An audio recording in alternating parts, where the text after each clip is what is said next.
guys, welcome back to the channel, and today we're going to be reading Charlotte's Web Chapter 14, Dr. Dorian. The next day was Saturday. Fern stood at the kitchen sink drying the breakfast dishes as her mother washed them. Mrs. Arable worked silently. She hoped Fern would go out and play with other children instead of heading for the Zuckerman's barn to sit and watch animals.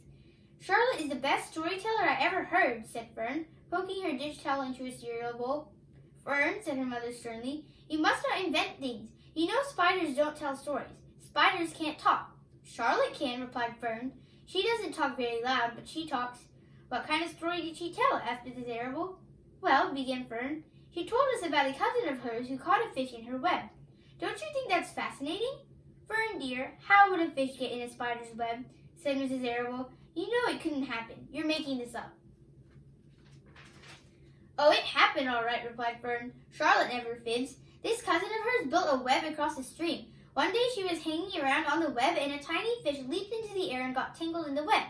The fish was caught by one fin, Mother. Its tail was wildly thrashing and shining in the sun. Can't you just see the web sagging dangerously under the weight of the fish? Charlotte's cousin kept slipping in, dodging out, and she was beaten mercilessly over the head by the wildly thrashing fish, dancing in, dancing out, throwing... Fern, snapped her mother, stop it! Stop inventing these wild tales! I'm not inventing, said Fern. I'm just telling you the facts. What really happened? Asked her mother, whose curiosity began to get the better of her. Charlotte's cousin won.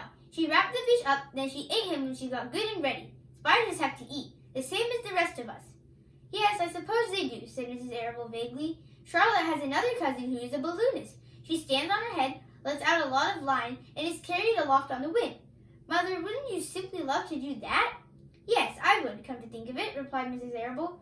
But Fern, darling, I wish you would play outdoors today instead of going to Uncle Homer's barn. Find some of your playmates and do something nice outdoors. You're spending too much time in that barn. It isn't good for you to be alone so much. Alone, said Fern. Alone? My best friends are in the barn cellar. It is a very sociable place. Not at all lonely. Fern disappeared after a while, walking down the road towards Zuckerman's. Her mother dusted the sitting room. As she worked, she kept thinking about Fern. It didn't seem natural for a little girl to be so interested in animals. Finally, Mrs. Arable made up her mind she would pay a call on old Dr. Dorian and ask his advice. She got in the car and drove to his office in the village. Dr. Dorian had a thick beard. He was glad to see Mrs. Arable and gave her a comfortable chair. It's about Fern, she explained. Fern spends entirely too much time at the Zuckerman's barn. It doesn't seem normal. She sits on a milk stool in a corner of the barn cellar near the pig pen and watches animals hour after hour. She just sits and listens. Dr. Dorian leaned back and closed his eyes. How enchanting, he said. It must be real nice and quiet down there. Homer has some sheep, hasn't he? Yes, said Mrs. Arable, but it all started with that pig we let Fern raise on a bottle. She calls him Wilbur. Homer bought the pig, and ever since it left our place, Fern has been going to her uncle's to be near it. I've been hearing things about that pig, said Dr. Dorian, opening his eyes. They say he's quite a pig. Have you heard about the words that appeared in the spider's web? Asked Mrs. Arable nervously. Yes, replied the doctor. Well, do you understand it? Asked Mrs. Arable. Understand what? Do you understand how there could be any writing in a spider's web? Oh no, said Dr. Dorian. I don't understand it. But for that matter, I don't understand how a spider learned to spin a web in the first place. When the words appeared, everyone said they were a miracle. But nobody pointed out that the web itself is a miracle. What's miraculous about a spider's web? Said Mrs. Arable. I don't see why you say a web is a miracle. It's just a web.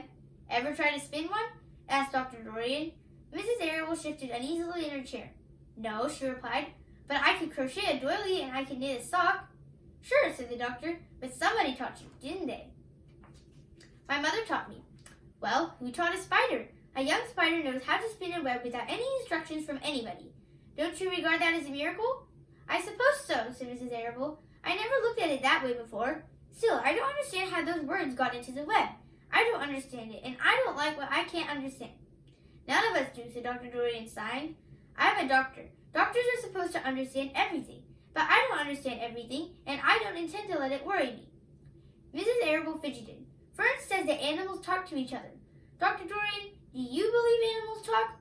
I never heard one say anything, he replied, but that proves nothing. It is quite possible that an animal has spoken civilly to me and that I didn't catch the remark because I wasn't paying attention. Children pay better attention than grown-ups. If Fern says that the animals in Zuckerman's barn talk, I am quite ready to believe her. perhaps if people talk less, animals would talk more.